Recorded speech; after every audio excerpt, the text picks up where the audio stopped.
اللہ نے اگر اپنے گھر میں جلدی آنے کی توفیق دی ہے تو کوئی عذر نہ ہو تو ہمیں پیچھے نہیں بیٹھنا چاہیے. اس لیے میں سارے احباب سے درخواست کرتا ہوں کہ وہ پہلی صف میں بیٹھیں. بڑی فضیلت حدیث کے اندر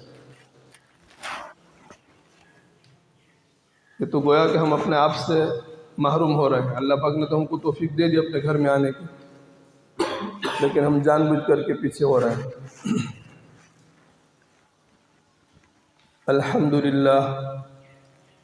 الحمدللہ وکفا وسلام علی عباده الذین اصطفى. اما بعد فاعوذ باللہ من الشیطان الرجیم. بسم اللہ الرحمن الرحیم. یا ایہا الذین آمنوا لا تکونوا کالذین آذوا موسیٰ فبرأہ اللہ مما قالوا وَكَانَ عِندَ اللَّهِ وَجِيهًا. يَا أَيُّهَا الَّذِينَ آمَنُوا اتَّقُوا اللَّهَ وَقُولُوا قَوْلًا سَدِيدًا يُصْلِحْ لَكُمْ أَعْمَالَكُمْ وَيَغْفِرْ لَكُمْ ذُنُوبَكُمْ وَمَنْ يُطِعِ اللَّهَ وَرَسُولَهُ فَقَدْ فَازَ فَوْزًا عَظِيمًا. صدق اللہ مولانا العظیم. قابل احترام برادران اسلام، دینی اور ایمانی بھائیوں، میں نے آپ حضرات کے سامنے ابھی قرآن کریم کی چند آیات تلاوت کی. یہ سورہ احزاب کی 22 پارے کی آخری آیات ہے.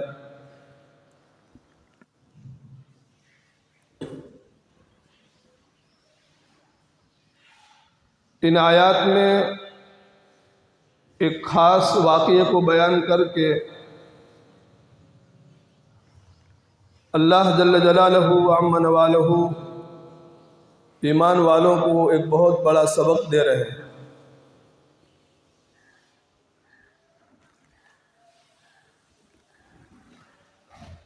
پہلے میں ان آیات کا ترجمہ کرتا ہوں. اللہ فرماتے ہیں اے ایمان والو، تم ان لوگوں کی طرح مت بنو جنہوں نے اللہ کے ایک پیغمبر حضرت موسیٰ علیہ السلام کو تکلیف پہنچائی. اللہ پاک نے حضرت موسیٰ علیہ السلام کی برات فرما دی، اور حضرت موسیٰ علیہ السلام اللہ کے نزدیک بہت بڑے مرتبے والے تھے. اور دوسری آیت میں اللہ فرماتے ہیں اے ایمان والوں، تم تقوی اختیار کرو، اللہ سے ڈرو، اللہ کے اوامر کو پورا کرو اور نواہی سے بچو، اور جب تم کوئی بات کہو تو سیدھی سادھی سچی بات کہو. قولوا قولا سدیدا یصلح لکم اعمالکم. سیدھی بات کہنے کے نتیجے میں اللہ پاک تمہارے اعمال کو بھی صحیح اور درست فرما دیں گے. وَيَغْفِرْ لَكُمْ ذُنُوبَكُمْ.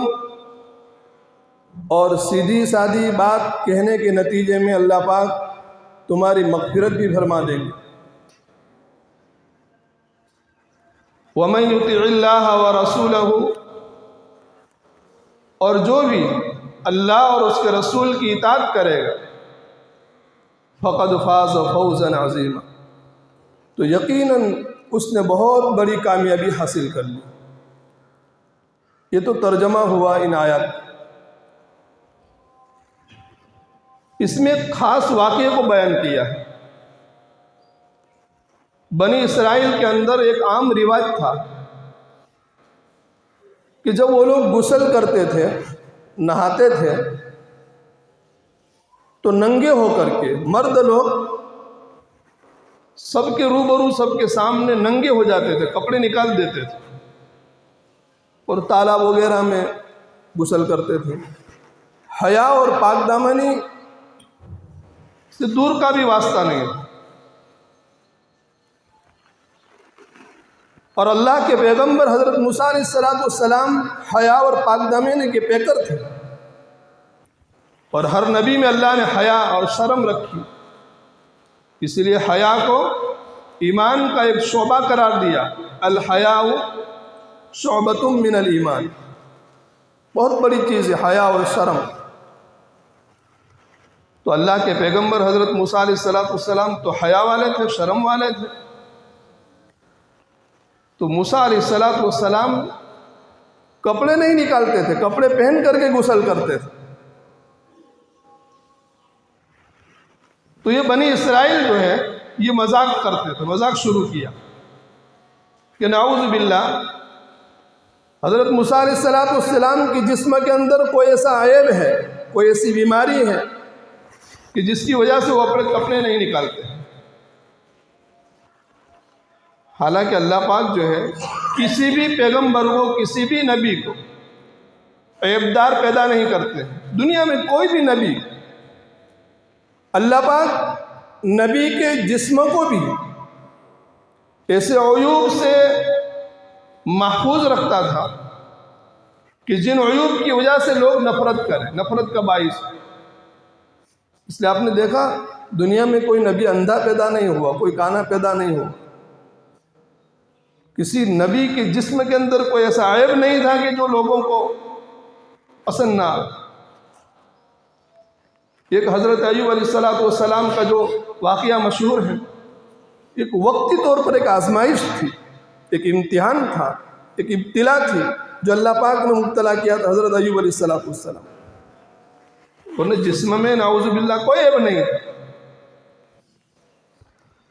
اب ان اسرائیلیوں نے مذاق شروع کیا کہ موسیٰ علیہ السلام اس لیے کپڑے نہیں نکالتے ہیں کہ نعوذ باللہ ان کی جسم میں کوئی ایسی بیماری ہے، کوئی ایسا پھوڑا ہے کہ جس کی وجہ سے وہ کپڑے نہیں نکالتے ہیں۔ اللہ کو یہ ادا بہت ناپسند آئی، اللہ کو یہ عمل اور ان کا یہ کہنا بہت ناپسند آیا۔ اس لیے رہتی دنیا تک، جب تک دنیا باقی رہے گی اور قرآن باقی رہے گا، ایمان والوں کو یہ واقعہ بیان کر کے اللہ نے حکم دے دیا، یا ایھا الذین آمنوا لا تکونوا کالذین آذوا موسیٰ، اے ایمان والوں ان لوگوں کی طرح مت بننا جنہوں نے حضرت موسیٰ علیہ السلام کو تکلیف پہنچائی۔ نبی اور رسول کی مخالفت یہ اللہ کے نزدیک بہت بڑا بھاری گناہ ہے۔ اب اللہ پاک کو جو ہے برات کروانی تھی، دنیا کو یہ بتلانا تھا کہ لوگ جو موسیٰ علیہ السلام کے بارے میں تہمت لگا رہے ہیں، عیب لگا رہے ہیں کہ آپ کے جسم میں کوئی ایسی بیماری ہے کہ جس کی وجہ سے کپڑا نہیں نکالتے ہیں، تو اللہ تعالیٰ نے فَبَرَّأَهُ اللَّهُ مِمَّا قَالُوا، اللہ نے حضرت موسیٰ علیہ السلام کی برات کر دی۔ وہ کیسے برات کی؟ ایک مرتبہ حضرت موسیٰ علیہ السلام تنہائی کے اندر، خلوت کے اندر غسل کر رہے تھے، کپڑے نکال کر۔ جب خلوت تھی، تنہائی تھی، تو کپڑا آدمی نکال سکتا ہے۔ موسیٰ علیہ السلام نے کپڑے ایک پتھر پر رکھ دیے اور غسل فرما رہے تھے۔ معجزے کے طور پر اللہ پاک نے اس پتھر کو حکم دیا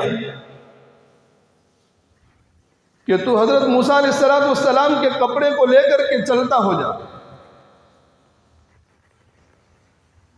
اور وہ پتھر جو ہے چلنے لگا کپڑے کو لے کر کے۔ موسیٰ علیہ السلام پتھر کے پیچھے صوبی حجر، اے پتھر میرے کپڑے لے کر کے کہاں جا رہا ہے، میرے کپڑے میرے کپڑے۔ لیکن وہ تو اللہ کا حکم تھا، اللہ حضرت موسیٰ علیہ السلام کی برات کروانا چاہتے تھے، لوگوں کو بتلانا چاہتے تھے کہ میرا پیغمبر ہے، اور تم جو میرے پیغمبر کے بارے میں یہ غلط باتیں کہہ رہے ہو کہ ان کے جسم میں نعوذ باللہ کوئی ایسی بیماری ہے کہ جس کی وجہ سے کپڑے نہیں نکالتے ہیں، تو ایسا نہیں ہے، یہ دکھلانا چاہتے تھے۔ اب پتھر بھاگے جا رہا ہے اور حضرت موسیٰ علیہ السلام پتھر کے پیچھے صوبی حجر، اے پتھر میرے کپڑے میرے کپڑے۔ پتھر کہاں جا کے ٹھہرا؟ پتھر اس جگہ جا کر ٹھہرا جہاں بنی اسرائیل کا بہت بڑا مجمع تھا، بہت بڑا مجمع تھا۔ اب لوگوں نے موسیٰ علیہ السلام کو دیکھ لیا پورا جسم کہ ایک دم صحیح سالم ہے، سر سے لے کر پیر تک حضرت موسیٰ علیہ السلام کی جسم میں کوئی ایسی چیز نہیں ہے۔ وہ لوگ شرمندہ ہوئے، جو کہہ رہے تھے، مذاق کر رہے تھے کہ یہ بیماری، یہ چیز ہے، فلاں چیز ہے۔ اللہ تعالیٰ نے بتلا دیا کہ دیکھو یہ میرے پیغمبر ہے، اور میں پیغمبر کے جسم کو بھی ایسے عیوب سے محفوظ رکھتا ہوں جو عیوب نفرت کا باعث بنے۔ اسی جگہ جا کر ٹھہرا جہاں بہت بڑا مجمع تھا۔ فَبَرَّأَهُ اللَّهُ مِمَّا قَالُوا، اللہ پاک نے برات کر۔ اس واقعہ کو نبی کریم صلی اللہ علیہ وسلم نے بیان کرنے کے بعد یہ فرمایا کہ لوگوں کے لیے، ایمان والوں کے لیے ضروری ہے کہ اپنے پیغمبر اور اپنے نبی کی کسی بھی معاملے میں مخالفت نہ کریں۔ نبی کی مخالفت یہ نبی کو تکلیف دینے والی چیز ہے، اور نبی کو تکلیف دینا یہ اللہ کو تکلیف دینا ہے، یہ اللہ کو پسند نہیں ہے۔ اس لیے قرآن میں رہتی دنیا تک کے لیے اس واقعے کو بیان کر دیا، یا ایھا الذین آمنوا لا تکونوا کالذین آذوا موسیٰ، اے ایمان والو ان لوگوں کی طرح مت بنو جنہوں نے نبی کو تکلیف پہنچائی۔ اب تکلیف آدمی عام طور پر جو پہنچاتا ہے وہ زبان کے ذریعے سے بھی پہنچاتا ہے اور عمل کے ذریعے سے بھی پہنچاتا ہے۔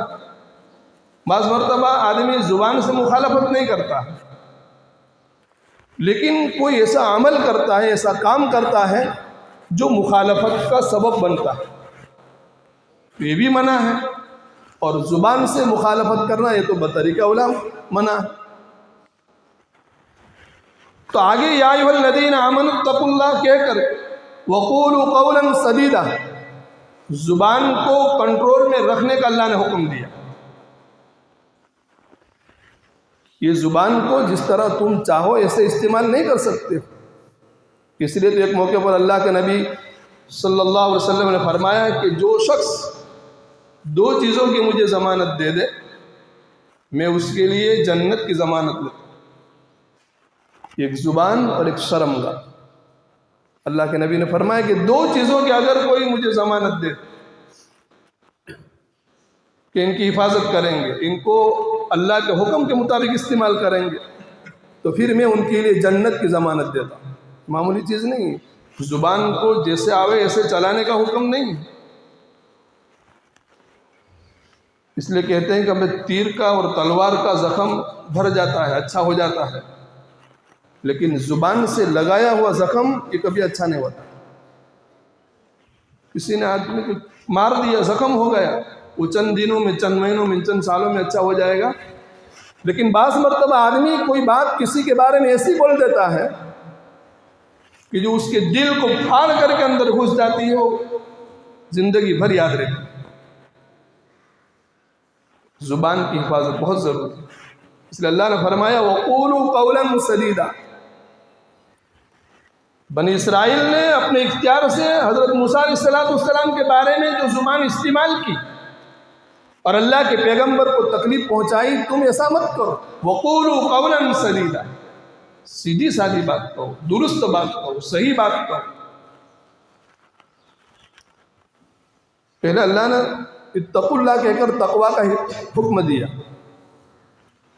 اور تقوی اس کو کہتے ہیں کہ تمام اوامر پر عمل کرنا اور تمام نواہی سے بچنا۔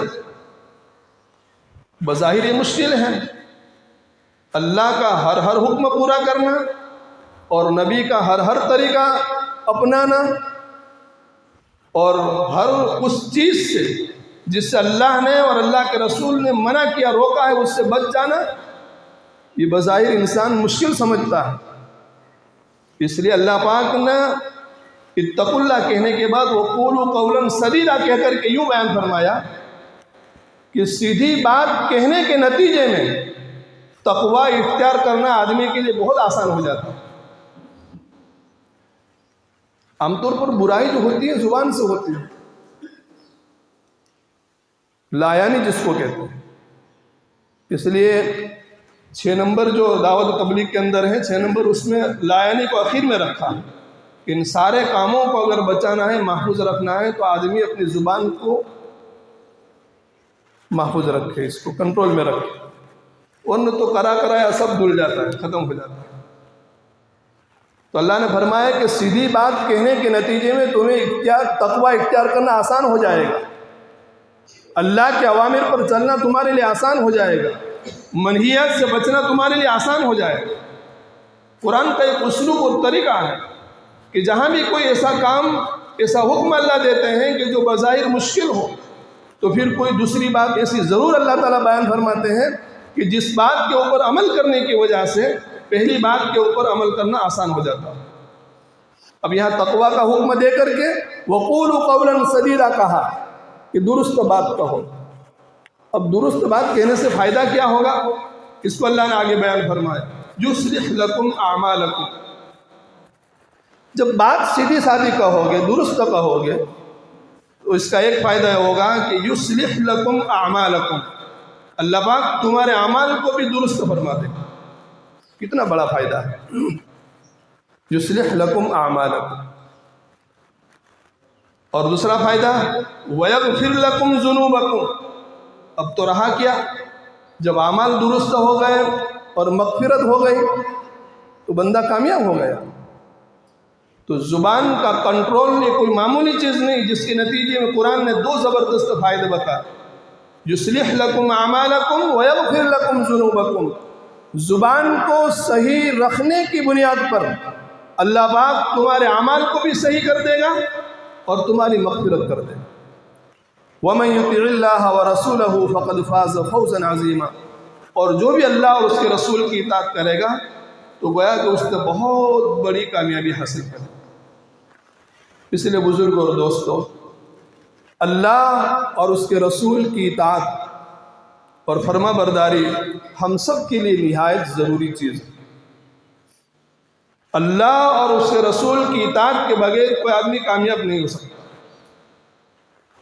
اور اللہ اور اس کے رسول صلی اللہ علیہ وسلم کی مخالفت اور آپ کے طریقے کے خلاف زندگی گزارنا یہ ہمارے لیے نہایت ہی مضر اور نقصان دہ چیز ہے۔